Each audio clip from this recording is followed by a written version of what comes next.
足總主辦嘅英超亞洲錦標賽門票開始發售，但係售票嘅進度緩慢，賣咗一日都未賣晒。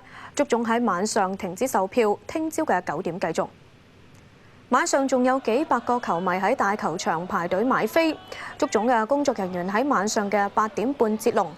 足總話，所有嘅350同埋250蚊嘅門票已經買晒，仲有大約18000張嘅門票，聽日繼續發售。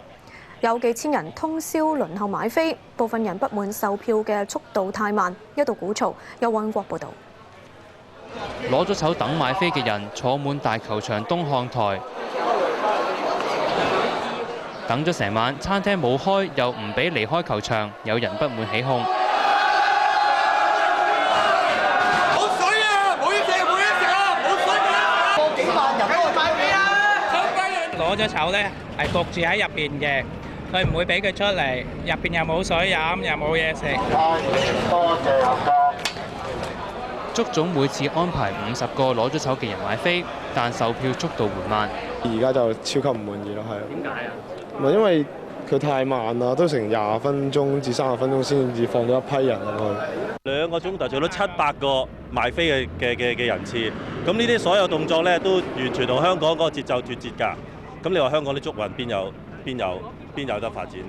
足總解釋售票進度慢係因為喺原先嘅安排下，球迷買貴價嘅飛咧係可以劃位㗎。